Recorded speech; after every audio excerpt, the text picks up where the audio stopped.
자, 청산소득에 대한 법인세 봅시다. 청산소득에 대한 법인세는 의미가 좀 달라요. 의미가 좀 다르다는 게 어떤 의미냐면, 우리 시험에서 빈도수로 나눴을 때 위안유소득에 대한 법인세, 토지 등 양도소득에 대한 법인세는 매년 한 문제 이런 게 아니라 몇 년에 한 문제 이렇거든. 근데 청산소득에 대한 법인세는 거의 1, 2년에 한 문제 정도씩은 등장을 해요. 그래서 나중에 청산소득에 대한 법인세 파트 가면 계산 문제도 우리 한번 풀어볼 거고, 지금은 도대체 청산소득이 어떤 거냐 이 개념을 잡을 거예요. 앞 페이지로 돌아오세요. 자, 밑에 별표시에 보면 30개 해산할 때 청산소득에 대한 법인세를 과세하는 이유로 되어 있죠. 그죠? 찾았어요? 자, A법인의 순자산이 지금 20원이죠. 그죠? 왜 그런지 봤더니 자산이 100원이에요. 부채가 80원이고. 그래서 자본이 지금 20원이라고요. 근데 이 자산이 100원이 아니라 실질적으로 110원인 거예요. 시가가. 그래서 평가증을 10원 했다고요. 됐어요? 안 됐죠? 무슨 말인지 모르겠죠? 그죠? 이렇게 이해하기 쉽게 바꿔줄게요. 30기 현재 공정가치가 110원이래요. 그래서 재평가 잉여금을 10원을 잡았어요. 됐어요? 됐죠? 그럼 세법의 입장은 어떤데? 세법의 입장은 이래요.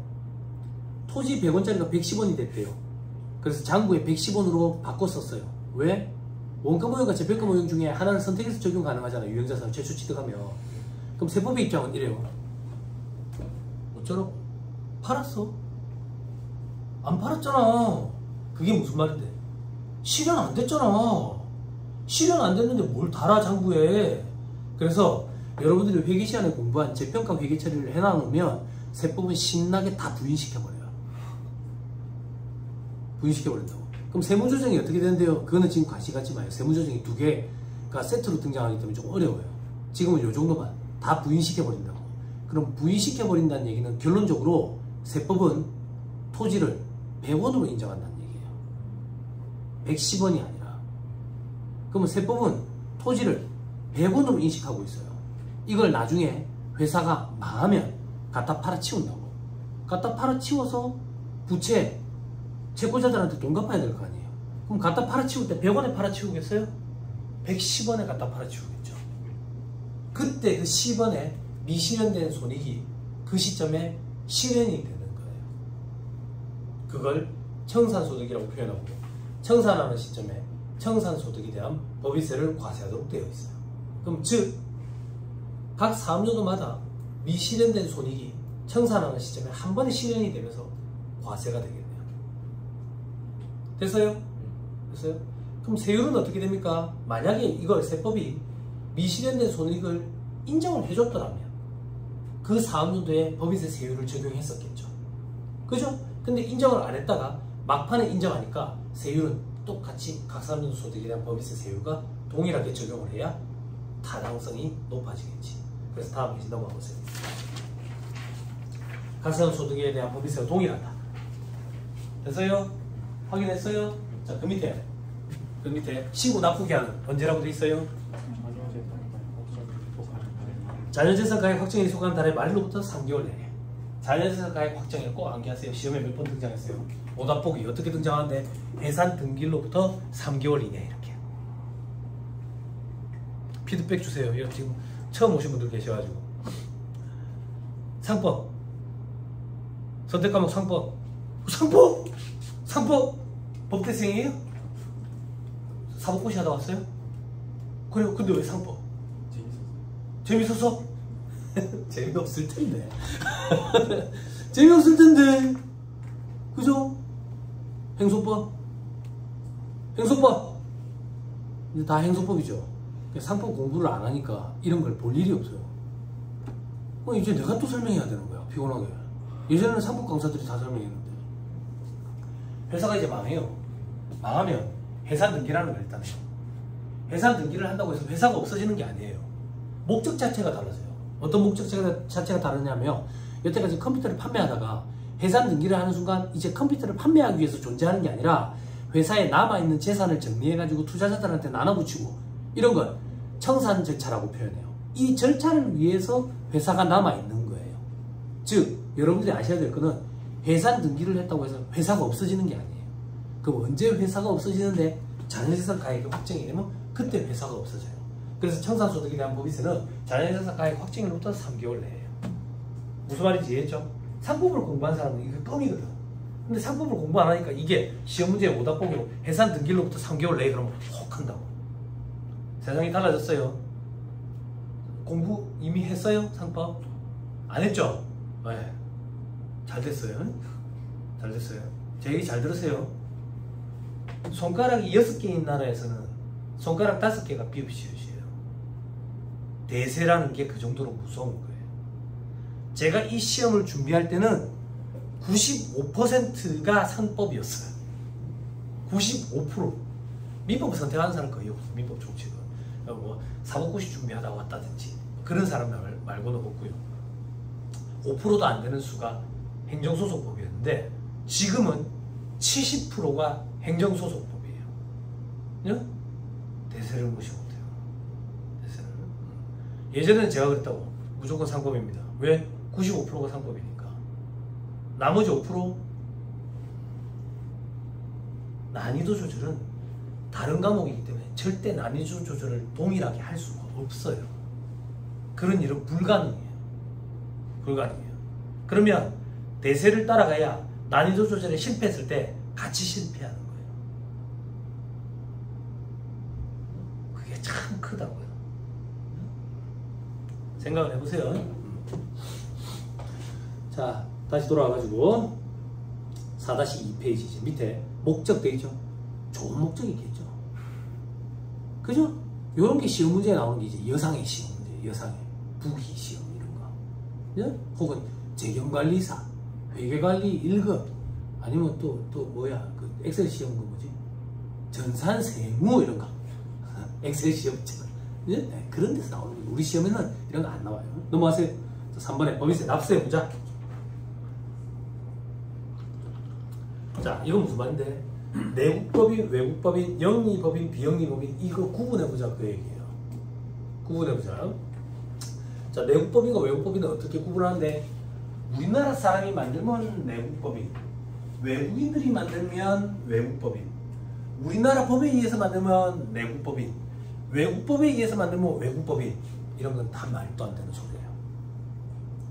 말도 안 되는 소리예요. 기준이 어떻게 되는데 옆에 보세요. 본점, 주사무소가 국내에 있으면 내국법인, 국외에 있으면 외국법인이에요. 여기까지 됐어요? 들어보세요. 그랬더니 장난을 치는 사람들이 있는 거예요. 머리 좋은 사람들이. 본점이나 주사무소는 해외에 두고 실제로 우리나라에서 장사 다 해쳐는 거예요. 그래서 법이 조문을 정비를 일으켜서 사업의 실질적 관리 장소까지 집어넣었어요. 그래서 이 표현 중에서 사업의 실질적 관리 장소라는 표현이 제일 중요한 거예요. 본점, 주사무소, 사업의 실질적 관리 장소가 국내에 있으면 내국법인, 국외에 있으면 외국법인. 그럼 다시 내국법인, 외국법인 이걸 뭐 한다고 구분하는데 과세 범위의 차이 때문에 구분을 해요. 과세 범위의 차이는 어떤 말인데 내국법인이면 이 법인이 우리나라에서 벌어들인 소득뿐만 아니라 전 세계에서 벌어들인 모든 소득을 다 우리나라 국세청에서 과세하겠다 이거예요. 외국법인에 해당하면 우리나라에서 벌어들인 일정한 소득에 대해서만 우리나라에서 과세해요. 그럼 다른 데서 번 거는 저그 나라에서 과세하겠죠. 그래서 과세 의무 범위의 차이 때문에 내국법인, 외국법인 구분하는 게 굉장히 중요해요. 됐죠? 이게 소득세법으로 가면 거주자, 비거주자 이런 형태로 구분을 해요. 됐어요? 됐죠? 그럼 들어보세요. 그럼 내국법인, 외국법인, 거주자, 비거주자 법 조문 존재하니까 칼로 무자르듯이 탁 잘라가지고 여기까지는 내국법인, 여기까지 외국법인 이렇게 구분을 할 수가 없어요. 가치 판단 개입 여지가 다분해요. 그래서 소송을 가가지고 대법원까지 올라가요. 대법원까지. 그래서 우리 시험에는 가치 판단 개입 여지가 분분한 그런 것들은 등장하지 않아요. 그래서 책에 있는 그대로만 여러분들이 암기하시고 시험장에 가서 맞다 틀렸다 구분할 줄 알면 돼요. 무슨 말인지 이해했죠? 근데 사실상 실질적으로는 칼로 무자르듯이 딱 경계선이 명확한 게 아니다. 명확한 게 아니다. 됐죠? 그 정도만 참고하라. 자, 그 다음 영리 목적 유무에 따라서 영리 목적이 있으면 영리 법인이 있고 영리 목적이 없으면 비영리 목적. 됐죠? 영리 목적이 있으면 모든 소득에 대해서 과세가 되고요. 비영리 법인은 열거된 수익 사업에서 생기는 소득. 자, 학생들 때문에 얘기하는 거예요. 학생들은 의문을 가져요. 어떤 의문? 세무사님, 비영리라는 얘기는 영리를 목적으로 안 하는 거 아니에요? 네, 맞습니다. 그러면 수익 사업도 안 해야 되는 거 아니에요? 그러면 비영리 법인은 굶어 죽어. 아무도 비영리 법인 안 해. 그래서 실질적으로 비영리 법인 보면 법에 의해서 영리 사업은 뭐 몇십 프로, 비영리 사업은 뭐 70%, 60% 이렇게 법에 정해진 요건만 갖춘 상태에서 수익 사업을 다 해. 실사례를 하나 언급드리면 제가 예전에 과거에 비영리 법인을 시장을 좀 했었거든. 시장 상인회는. 울산의 신정시장이라도 굉장히 커. 신정시장 상인회. 그리고 저기 경북 외관시장 7곡에 있는 거. 요런 데 보면 영리 사업을 다 같이 해. 실제 사례를 조금만 언급드리면 신정시장 상인회는 어떤 영리 사업을 했냐면 시장 내에 커피숍을 운영했어. 시장 상인들이. 시장 상인회 복지창. 커피를 굉장히 저렴한 가격으로 제공을 해. 근데 손님들도 사 먹을 거 아니야. 손님들이 사 먹어가지고 발생된 그 수익은 공용 화장실 관리용으로 써. 관리용으로. 그런 용도로 쓴다고. 그래서 수익 사업을 일부러 다 해. 아니면 굶어 죽어. 됐죠? 됐죠? 그래서 열거된 수익 사업에서 생기는 소득. 그럼 열거된 수익 사업은 어떤 건데요? 관심 갖지 마. 다쳐. 슬퍼. 어려워. 근데 다행히도 1차 시험에 비영리법인, 비거주자, 그리고 외국법인과 관련된 것은 거의 시험에 등장하지 않아요. 천만다행이죠. 2차 때 등장해요. 조특법에서. 눈물 몇 번 날 거예요. 많이 어려워요. 암기할 게 많아요. 자, 그 정도 보면 돼요. 나머지 볼 필요 없어요. 넘어가세요. 나머지 볼 필요 없다고 해서 또 엑스표 치지 말고 책에 저자가 상처받는다고. 지금 단계에서 볼 필요가 없다는 얘기라고. 지금 단계. 아예 필요 없으면 책이 뭐한다고 실어놨겠어. 그죠? 넘어갑니다. 4-4페이지. 법인의 종류별 납세 의무 돼 있죠? 요게 무조건 시험에 등장하는 거죠. 그죠? 무조건 시험에 등장한다고 했는데 대비를 못하면 무조건 여러분 책임이죠. 그죠? 그건 답 없는 거예요. 나온다고 했는데 못 맞추네. 네? 자, 구분 보세요. 영리 내국법인, 비영리 내국법인, 영리 외국법인, 비영리 외국법인 이렇게 구분해가지고 과세 의무 범위의 차이를 한번 살펴보자 그 얘기예요. 살펴보기 전에 자, 중간에 토지 등 양도소득에 대한 법인세 봐봐. 전부 다 과세시 제재를 가하기 위한 목적이다. 그지? 투기 방지 목적. 그래서 전부 다 과세한다. 됐습니까? 됐죠? 자, 미완료 소득에 대한 법인세와 청산소득에 대한 법인세는 영리 내국법인에 대해서만 과세한다. 됐죠? 됐죠? 물론 그 중에서도 미완료 소득에 대한 법인세는 사고 출자 제한기업 집단에 속하는 법인만 과세한다 했었다.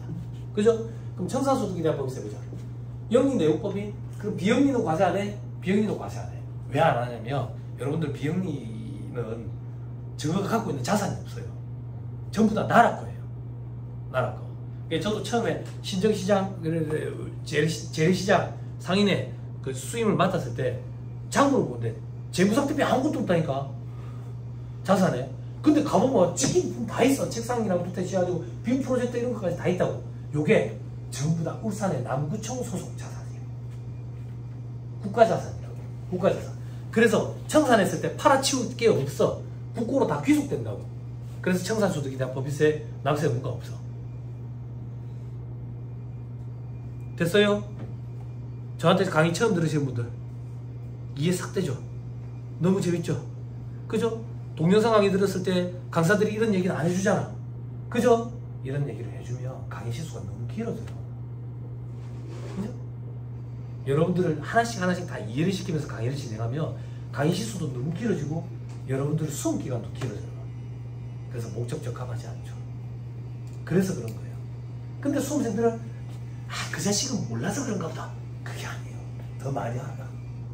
더 많이 알아. 근데 여러분들 수험 목적상 그런 얘기는 빼는 게 낫겠다라고 생각하는 거예요. 그래서 저도 보면 이해를 시켜주기 위해서 사례를 얘기해주는 부분이 있고 안 해주는 부분이 있어요.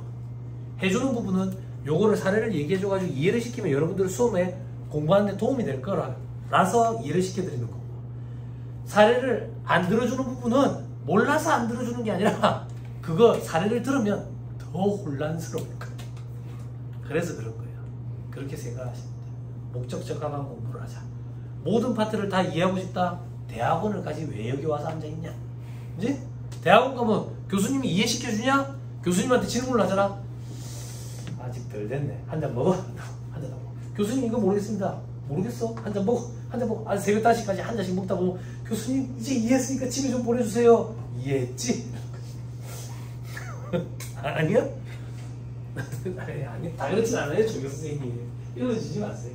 과거에 그런 쓰레기 같은 교수들이 있었어요.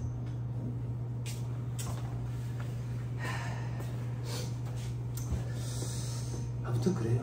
제 얼굴이 침뱉긴데 아무튼 그래요. 청산소득에 대한 법에서는 비영리는 국고에 귀속되기 때문이다. 그러면 저거 외국법인은요 죽은 나라에서 할 거 아니에요. 그죠? 그럼 이해됐으니까 암기할 게 하나 줄었죠? 그죠? 이 암기할 거 하나 머리에 공간이 생겼으니까 요거 이제 소득세법에 소득공제 암기해야 돼. 됐죠? 다시 이제 각산소득에 대한 법에서 보세요. 영리, 내국, 영리니까 모든, 내국이니까 국내외 요렇게 암기하자고. 비영리, 내국, 비영리니까 열거된 거, 내국이니까 국내외. 됐죠? 영리, 외국, 영리니까 모든, 외국이니까 국내에서 생긴 거. 그죠? 비영리, 외국, 비영리니까 열거된, 외국이니까 국내에서. 됐어요? 됐죠? 됐죠? 어렵다고 거짓말해봐. 안 어려워. 이런 건 어려운 게 아니야. 이런 거 어렵다고 얘기하면 IQ 100이 안 되는 거야. 이 과정은 IQ 100 이상이면 누구든 다 따라갈 수 있어. 복잡한 거지. 생소하고. 그지? 복잡하고 생소한 건 여러 번 하면 다 잘할 수 있어. 다 잘할 수 있다. 집에 가서 4번 딱 읽어보세요. 약속했어요? 됐죠? 그럼 희한한 일이 벌어진다. 3번 다 봤을 때 짜증이 확 나. 3번 딱 봤을 때 3번 봐도 알겠는데 그 자식 왜 4번 보라 했지? 그걸 꼭 찾고 한 번만 딱 더 보면 영구기억장치로 딱 가는 거예요. 영구 말고 영구기억장치. 아니 너 모르는구나. 영구라고 있었어 예전에. 영구, 그 다음 맹구, 그 다음 빠꾸야. 빠꾸 알지? 빠꾸 스님 됐어. 몰라? 빠꾸가 스님 됐다니까. 몰라. 이제 상표권이라고 분쟁이 없을 수도 있어. 뉴진스님이 됐다고. 뉴진스님. 뉴진스가 활동을 못하고 있다고. 몰라? 몰라. 지금 어른들 돈 욕심에 애들 많구만. 누가 잘났다, 누가 못났다 그 얘기 아니에요. 아직 뭐 모르니까. 근데 법원에서 그 회사 손을 들어줬더라고. 응? 해맑더라, 웃고 있더라. 무슨 일이 벌어졌는지 잘 모르는가 봐. 안타깝더라. 보는데. 혹시 친척분 계세요? 예, 걔들 되게 예쁘죠? 깜찍하고. 그죠? 한 명씩 누군지 잘 모르겠지만. 아무튼, 그죠? 지금 대세는 누구야? 지금 대세. 지금 대세는 장원영 아니야. 아니야? 아닌 걸로. 왜? 자, 그 밑에 보시면 파란 글씨 보세요. 국가, 지자체, 조합 돼 있죠? 그죠? XXXX 돼 있죠? 그죠? 그래서 암기하세요. 어디 안 나오나? 어디 안 나오네. 비과세법인. 국가, 지자체, 조합은 법인세법상 비과세법인이에요.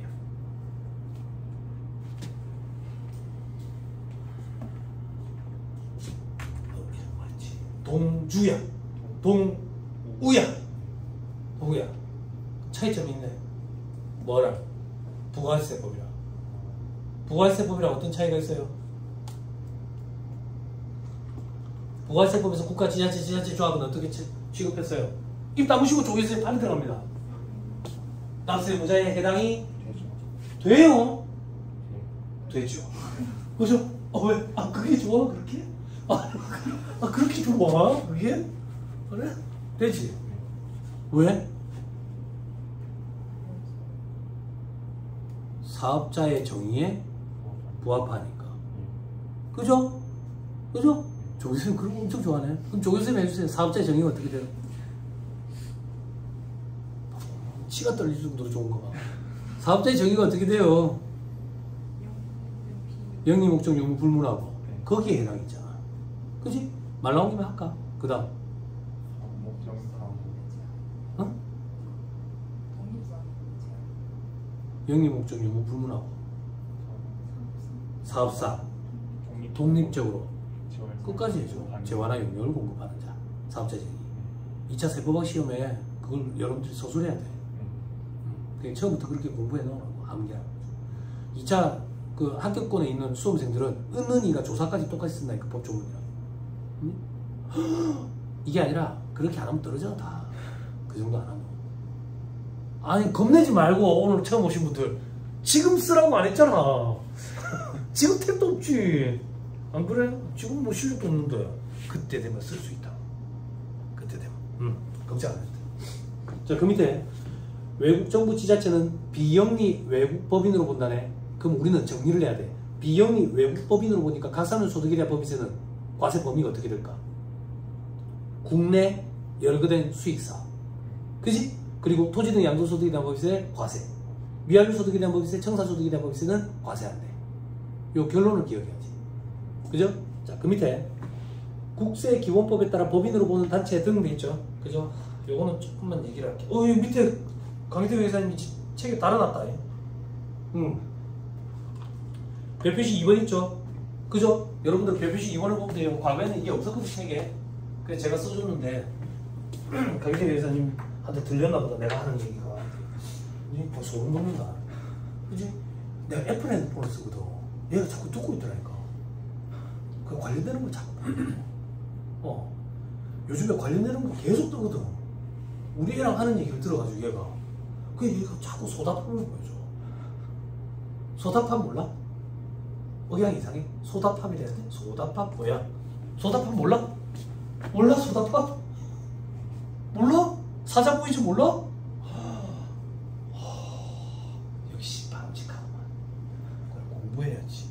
넷플릭스 1위 오징어 게임을 눌렀대. 소다팜. 그 제목이 뭐지? 헌트리스? 헌트리스. 데몬 헌터스인가? 몰라? 애니메이션인데 전 세계 1위야. 우리나라계의 한국계 감독이 만들었다. 그 우리나라 아이돌들도 거기 그 아이돌, 남자 아이돌, 여자 아이돌이 나오는데 여자 아이돌은 퇴마사고 남자 아이돌은 악령들이고 거기서 벌어지는 일들인데 아이돌들이 노래를 불렀잖아. 그 노래들이 엄청나 지금 엄청난 인기야. 사람들이 나한테 그러더라고. 겨울왕국? 그 이상이네 지금. 그 이상 가르쳐줬다고. 지금 그게 최고 이슈라고. 그죠? 텔레비전 못 보니까 이슈가 뭔지도 모르잖아. 그지? 누가 소다팝 그러면 그래 그 최고 인기더라 그러면 돼. 그리고 여러분들은 세법책을 보면 돼. 나중에 인터넷 찾아봐. 소다팝. 그래서 거기에 우리 예전에 겨울왕국에 레리콘가 뭐 이래가지고 가수들이 그거 하고 그랬잖아. 여기는 골든이라는 노래가 있어. 골든이라는 노래를 지금 가수들, 가창력이 제법 뛰어난다는 가수들이 다 그걸 하고 있어. 근데 이제 그걸 한 사람이 평정해버렸어. 노라조에 이어가라. 노라조 예전에 얘가 커버한 게 최고야. 얘는 진짜 그게 최고이지. 왜 그 얘기하는 걸 듣는지 얘가 자꾸 그런 것만 보여줘. 왜 소다팝을 보여줘. 그게 최고이십니다. 질문 보세요 여러분. 국세기본법이라는 게 있어요. 자, 여기부터 할게. 여러분들이 공부를 할 때 우리 세법에 있잖아. 세법에 여러 가지가 있거든. 우리 시험에 주가 되는 건 부가가치세법, 그리고 법인세법, 소득세법. 여기서 거의 다 등장하는 거지. 거의 다 등장. 1차 때. 그리고 2차 때 되면은 국세기본법, 그리고 지방세법, 개별소비세법, 상속세비증여세법, 그리고 조세특례제한법. 그리고 1차 시험에만 들어가는 건 국세징수법, 그리고 조세범처벌법. 이런 것들이 들어간다고. 그러니까 아무튼 제가 하고 싶은 얘기는 세법이 이렇게 여러 가지가 많아. 그 중에 주요 3법이라고 얘기하는 거에 대해서 우리가 공부하는 거고. 무슨 말인지 이해했죠? 그 중에서 국세기본법에 있는 규정을 잠깐 보자고 얘기야. 국세기본법은 뭐냐면 국세의 기본적인 사항에 대해서 규정해 놓은 법을 국세기본법이라고 생각하면 돼요. 뭔 소리야, 모호하게. 맞아, 모호한 거야. 이게 어느 정도로 모호한데, 재무회계 공부할 때 개념체계 공부했죠. 개념체계. 뭔가 뜬구름 잡는 소리 하는데 명쾌하게 안 잡혀요. 이게 그래. 그래서 국세기본법에 있는 규정 때문에 조세불복이 많이 일어났다고. 모호하기 때문에. 거기 있는 규정을 지금부터 잠깐 살펴보는 거야. 거기서 격이라는 걸 부여해. 그래서 법인격을 부여해서 법인. 나머지는 자연인 이렇게 얘기하고. 법인도 이 하나의 사람이라고 얘기야. 법인격을 부여한 사람. 그래서 법인세는 법인이 내는 거지 대표이사가 내는 게 아니야. 대표이사가 내는 것 같은데요. 대표이사 걔가 착각한 거야. 법인이 내는 거야. 법인이 내는 거. 그게 무슨 말인데 대표이사가 지 돈이라고 생각하는 순간 그 회사는 망해. 그게 횡령이라고. 횡령. 법인격을 부여했다고. 그러면 왜 이런 격을 부여하는데 어떤 법에 근거해 가지고 과세를 할 건지 그 근거 규정을 정립하기 위해서. 그래서 법인격이 부여된 법인은 법인세법을 적용받아. 자연인은 소득세법을 적용받아. 근데 문제가 뭐냐면 법인격을 부여받지 못한 법인이 아닌데 자연인도 아닌 단체가 있다. 단체. 책에 보면 여러분들 뭐 사단, 재단, 단체 이렇게 있죠. 그죠? 사단은 사람이 모인 걸 사단이라고 해요. 재단은 재산이 모인 걸 재단이라고 한다고. 그러고 넘어가세요. 저 뒤에 상법 이제 포기하실 거죠? 행소법으로 갈아탈 거죠?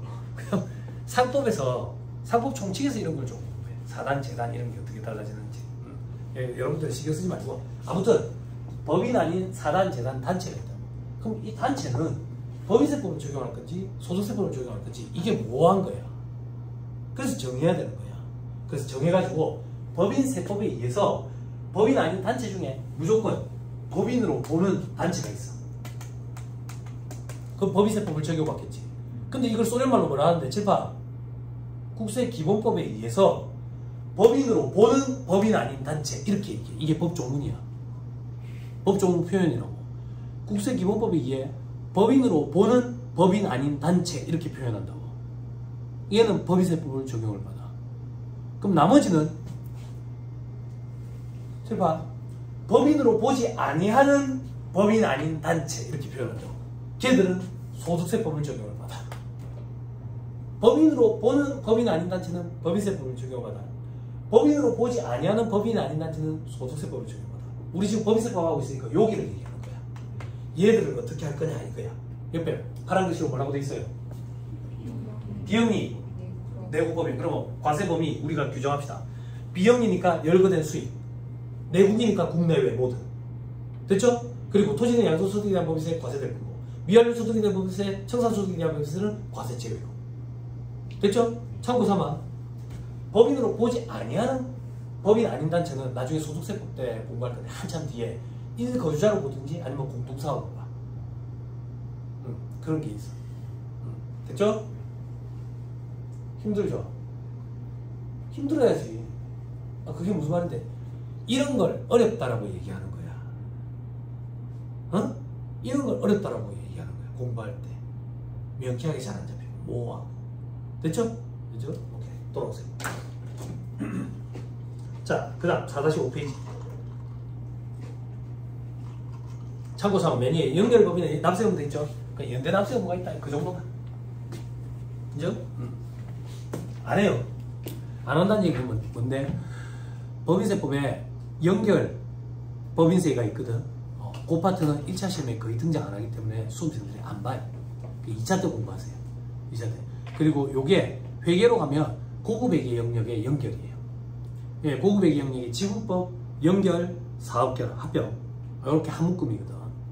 그래서 아마 여러분들이 접하실 기회가 없을 거고 2차 때 접하면 돼요. 예? 됐죠? 대신에 1차 시험에 말문제 보기 요 정도는 대비할 수 있잖아. 연대납세의무가 있다.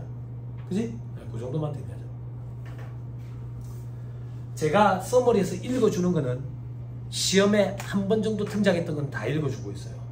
그래서 초심자분들, 저한테 강의 안 들었던 사람들, 내가 첫 시간에 그 얘기 안 했네. 강의 어떻게 들어야 되는지 제가 읽어주는 건 다 줄쳐야 돼요. 다 줄쳐야 돼요. 지금 벌써 2명 짜증났거든. 둘이. 왜 짜증났는데? 니 지금 다 읽어주고 있잖아. 아니 다는 아니야. 그리고 이 책이 서머리잖아. 서머리. 기본서로 따지면 아주 일부만. 기본서로 따져도 다 읽어주는 것 같은데 개론이잖아요. 개자가 대기개자라고. 대충 써놓은 책. 요것만 봐도 우리는 대충 합격한다고요. 그럼 대충 써놓은 책 가지고 대충 합격하니까 실무에 나오면 굶어 죽는 거야. 그때는 내가 책 보라고 안 해도 스스로 보게 될 거야. 책 얼만큼 봐야 되는데 책 이렇게 쌓아놓는다고. 법인세, 실무, 양도소득세, 실무, 지방세, 실무 책 다 쌓아놓으면 내 키가 2m인데 넘어. 내 키를 넘어간다고. 그때는 잠을 안 자고서도 보게 되는 거야. 됐죠? 그때 되면 다 보게 되니까. 그때 4-5페이지 4학년도 봅시다. 4학년도 결정 1순위 뭐 이런 거 있죠? 책 한번 보세요. 회계랑 조금만 또 한번 엮어봅시다.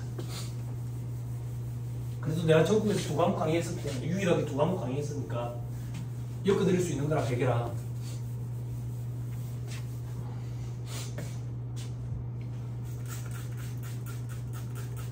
처음 오신 분들 모르시는구나. 제가 전국에서 유일하게 2과목 강의했거든. 재무회계랑 세법이랑 동시에. 사람들이 돈독 올랐다고 미쳤다는 소리 많이 하는데 돈독은 안 올랐는데 미친 거 많아요. 그래서 몸이 아파가지고 안 되겠다. 키면 죽고 끄면 덮고. 재무회계 조금만 더 올려봐요. 재미회계. 재밌게. 세법하니까 지루하잖아. 재미회계. 회계의 기본 과정이 뭐더라? 회계의 기본 과정. 시험에 나와라. 언제 시험장에 가듯이 꼭 나와라. 계속 기업의 과정. 고잉 컨선 뭐 이런 얘기 하잖아. 계속 기업의 과정이 무슨 말이야? 뭘 가정한다는 얘기야, 계속 기업이. 회사가 당장 내일 모레 망하지 않고 영속할 거라고 보는 거지. 그지?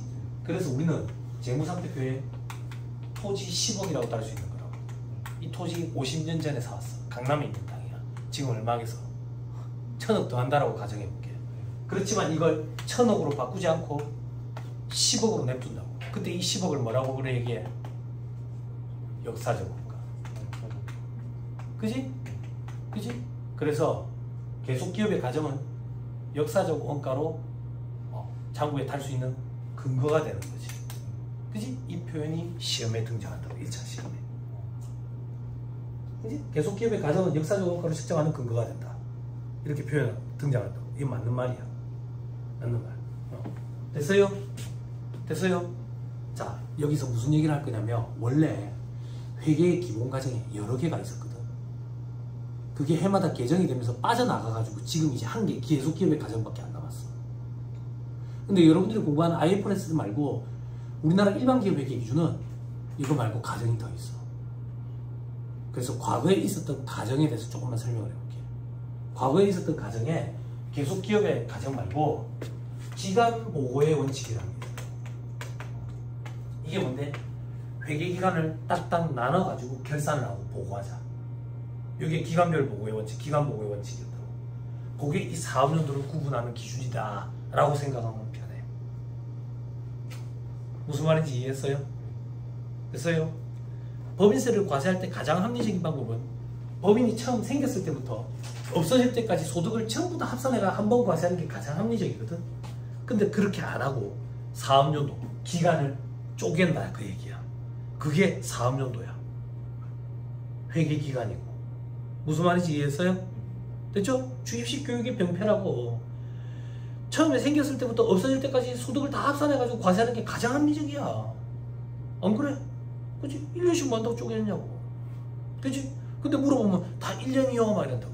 이게 주입식 교육의 병폐인 거야. 응? 자, 그럼 사업연도는 어떻게 결정할 거냐 이거야. 세 가지 방법이 있는 게 아니라 1순위, 2순위, 3순위로 순위가 정해져 있는 거야. 순위라는 걸 꼭 기억해야 돼. 자, 1순위는 법령이랑 정관에 정해진 1회기간. 법인은 처음에 설립할 때 정관이라는 걸 하거든. 정관. 자체 규약이라고 생각하면 돼. 법인의 자체 규약. 여기에 사업연도를 정하도록 돼 있어. 됐어요? 됐어요? 근데 1년을 초과하지 못한다고 돼 있지. 조교 선생님. 자, 이게 1년 초과예요? 1년 이상이에요? 또글빼기 속에 색깔이 안 들어갔어. 초과예요? 초과죠. 그죠? 왜?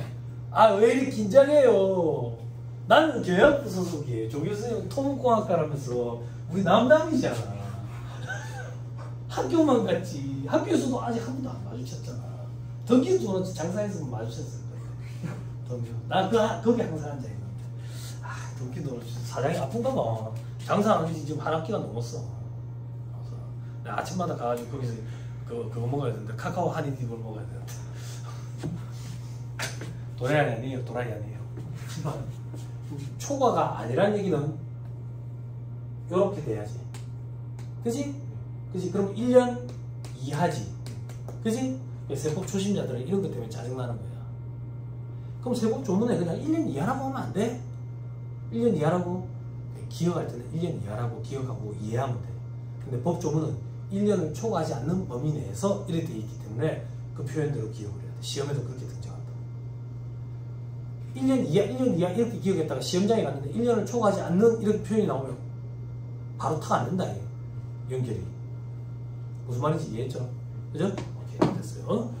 자, 1년을 초과하지 못한다. 이순위. 만약에 법령이나 정관상 일회기간이 정해져 있지 않으면 법인 설립 신고할 때 혹은 사업자 등록 낼 때 그때 사업연도를 정하면 된다.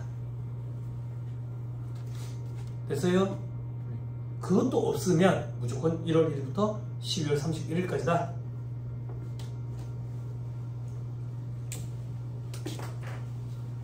됐어요? 잘 보세요.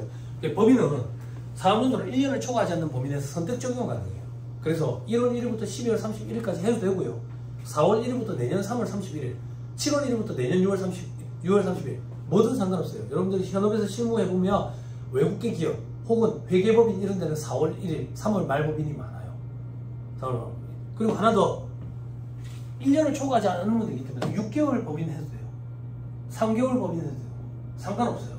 근데 그런 회사가 있나요? 없죠. 왜 없는데요? 직원을 못 구할 거예요. 직원이 반년에 한 번, 3개월에 한 번씩 결산을 한다. 우리 회사는 그러면 아마 입사 지원서도 없을 거예요. 그죠? 그래서 1년을 하는구나 이렇게 생각하면 돼요. 그죠? 그런데 소득세법은 무조건 1월 1일부터 12월 31일이에요. 그런 차이가 있어요. 됐죠? 됐습니다. 자, 그 밑에 최초 사업연도 개시일 돼 있죠? 원칙, 설립 등기일부터. 됐나요? 법인이 생겨났나 이렇게 생각하면 돼요. 됐죠? 자, 외국법인은 국내 사업장을 가지게 된 날.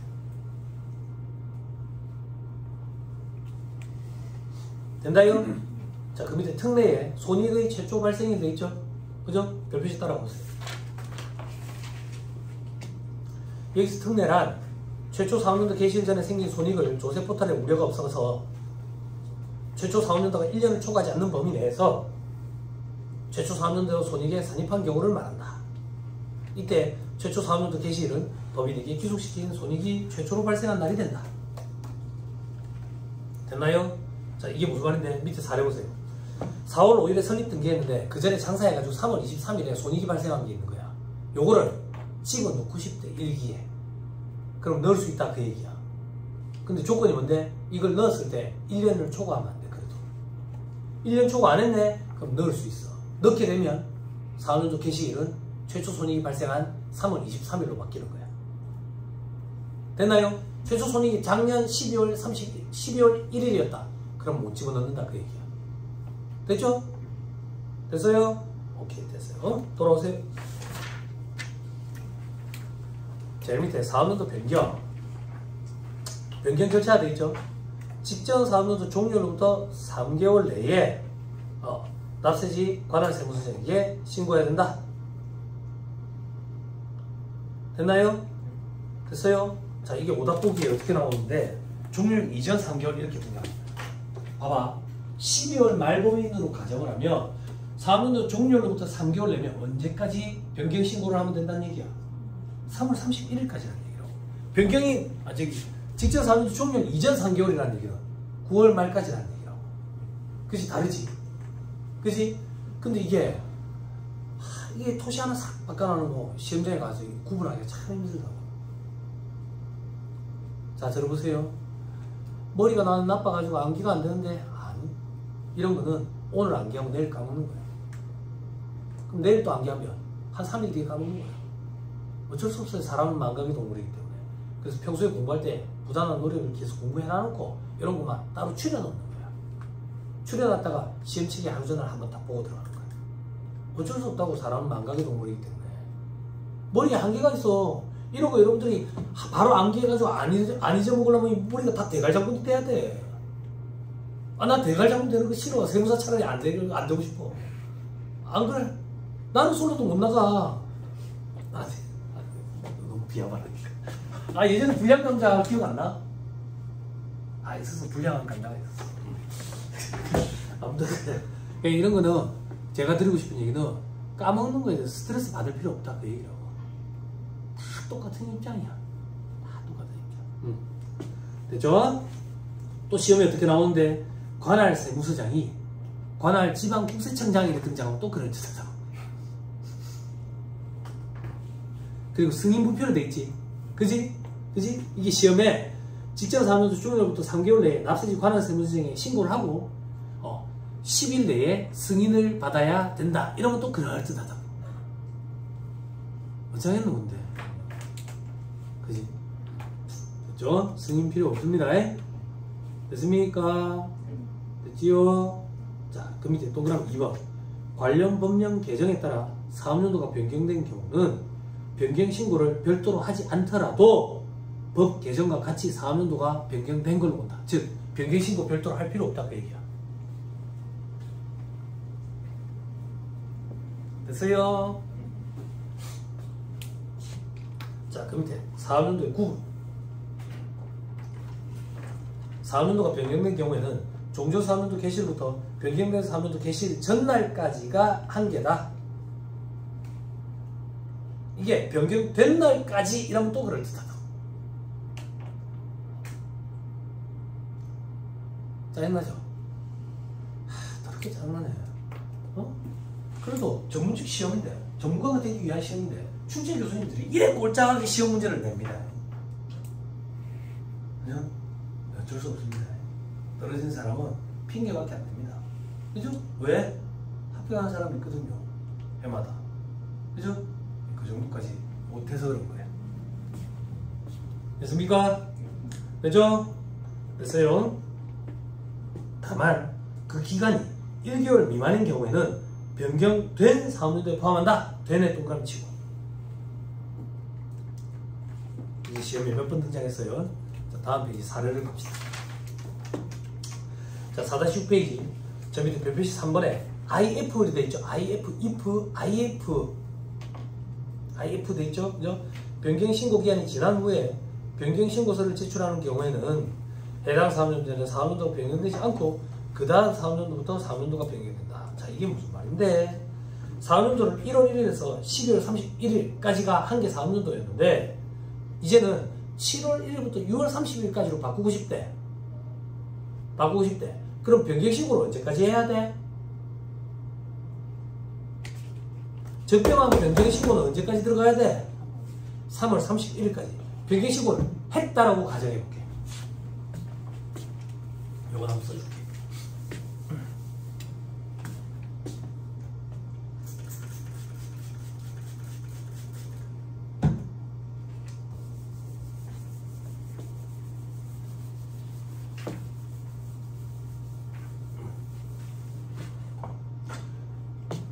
제발.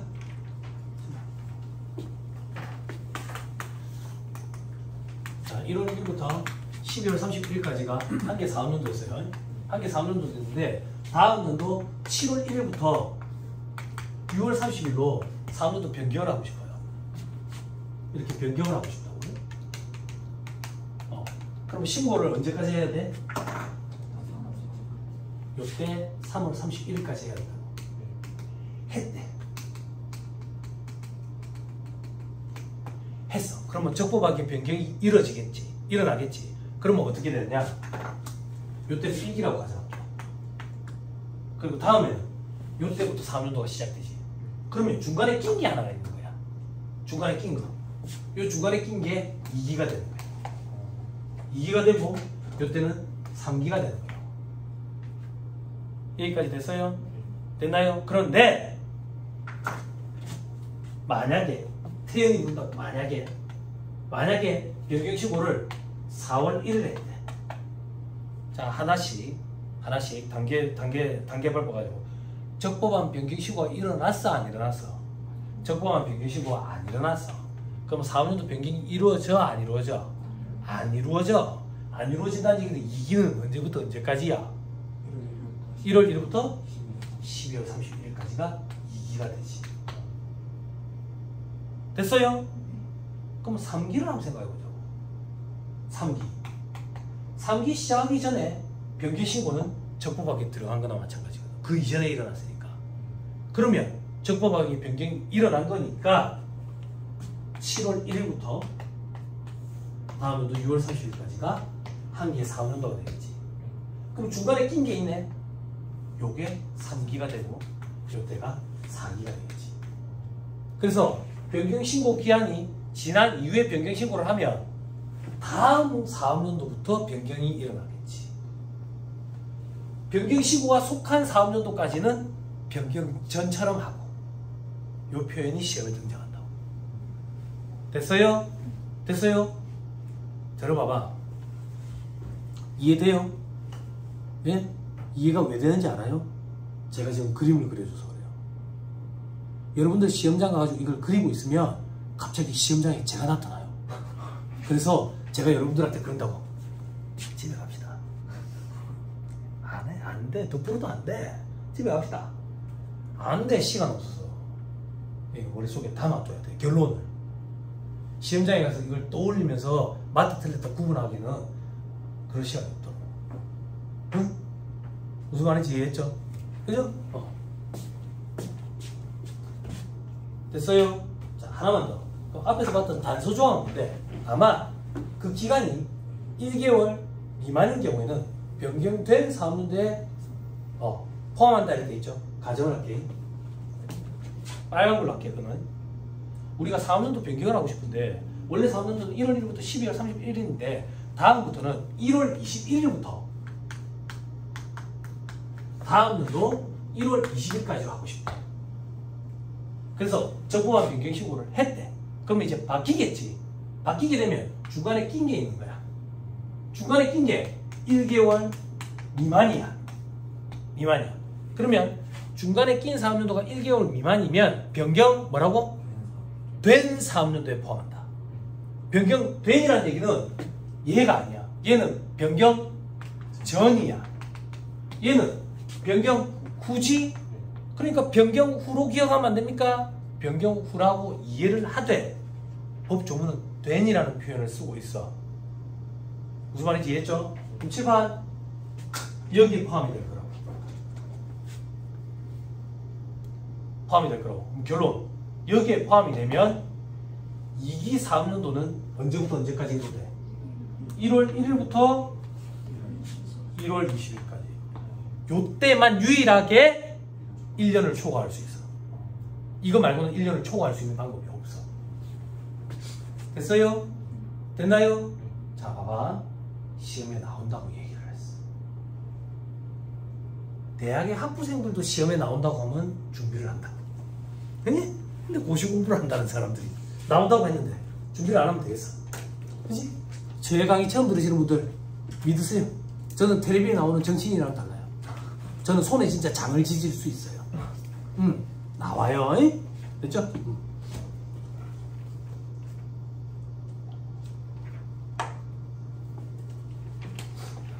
어려워요?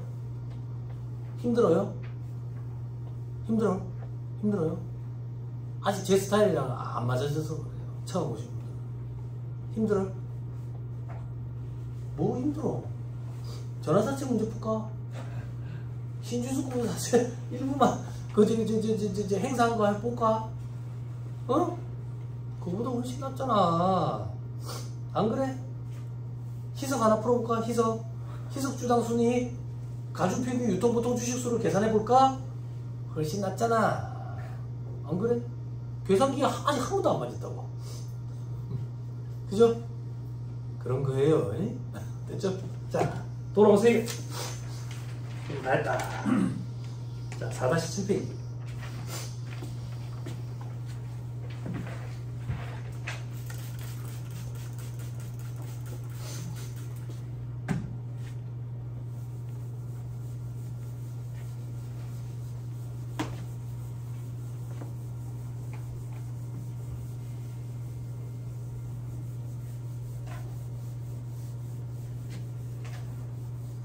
더위 때문에 비에는 없는가 모르겠다. 올해는 진짜 유난히 덥네.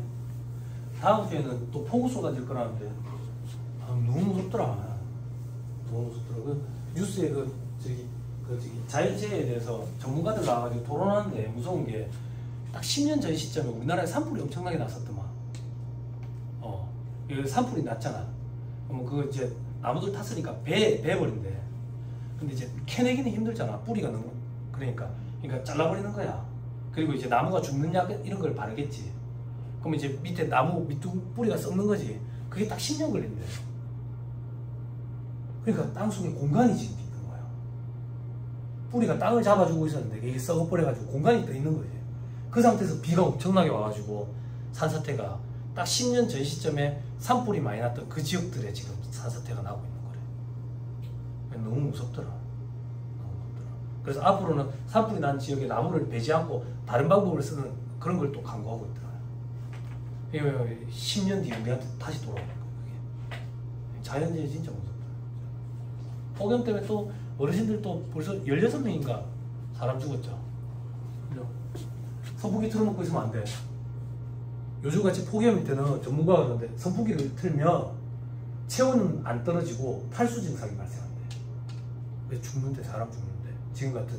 지금같이 더울 때는 선풍기 틀면 죽는데. 그러니까 저기 돈 좋잖아. 에어컨 틀으라고. 에어컨 빵빵하게 틀자고. 여러분들은 저는 자취하고 있어서 여기 에어컨 18도 맞춰도 아무 소리 안 해요. 네? 여 어디서 공부하다 왔어요? 어디서 공부했어요? 그전에는? 독서실? 아니 인터넷 강의 이런 걸로 했어요? 독서실 이런 데서? 어디서 공부했어요? 공부 안 했었어요? 응? 다른 학원은 독서실비 다 받는다고 17만 원씩 서울에 가면. 얘는 그런 거 안 받잖아. 여기 18도. 얼마나 좋아. 여기 문법학원도 아무 소리도 안 한다. 안 그래? 서울에 돈 많이 받아. 시원한 데서 공부하세요. 시원한 데서. 그리고 시험 임박했을 때 더운 데서 시험 문제 한번 풀어보고 한 번 정도만 경험해보면 돼요. 시험장 가면 덥거든요. 시끄럽고 더워.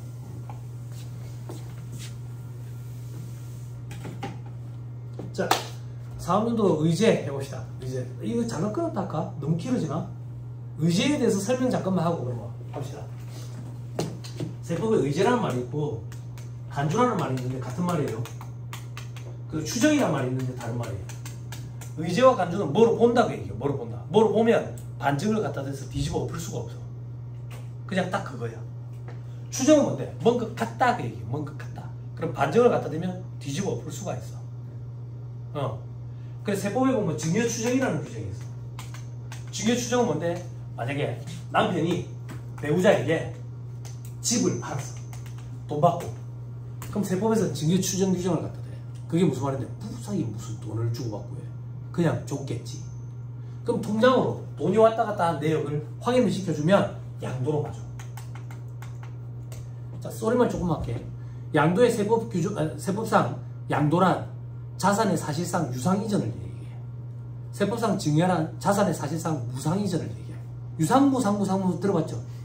그죠? 어디서 들어봤어? 회계 자본파트에서 유상증자, 무상증자 공부했죠? 현금의 유출입이 있으면 유상, 없으면 무상. 그 유상, 무상으로 그러잖아. 걔 건드리면 안 돼. 걔 아프더라고. 괜찮아집니다. 네, 아무튼 그거예요. 추정. 의제 간주도 뭐로 본다고 얘기야. 그러면 우리가 잠깐 쉬었다고 공부할 4학년도 의제는 4학년도로 보겠다 그 얘기야. 반정을 갖다 대서 뒤집어 엎을 수 없어. 됐죠? 너무 길어지니까 잠깐 끊었답시다.